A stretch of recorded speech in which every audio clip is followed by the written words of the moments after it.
Fala yahzunaka qawluhum, usihuzunike kwa yale maneno ambao wanayasema juu yako. Sayaqulu fika ma laysa fik fala taltafi ayuha sunniyun salafi, yanaweza akasema maneno ambao wewe huyajui kamwe, lakini kwa sababu fitna baina yetu ipo, watu wakakusema vibaya, kamwe maneno yasikufanye ukashindwa kusonga mbele.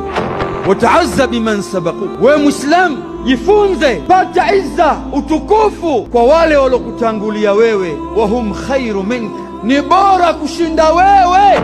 Wewe katika maisha haya kama hutopata mtu ambaye atakuwa kila saa, kwa nini huyu? Ukikosa mtu wa namna hii, ndio wewe mwanadamu, wewe hufai. Ili ufanikiwe lazima upate watu wa namna hii. Ikiwa mtume anaambiwa na Allah usihuzunike kwa yale ambao watu waliokuwa wanayasema juu yako, wewe kwa nini uhuzunike?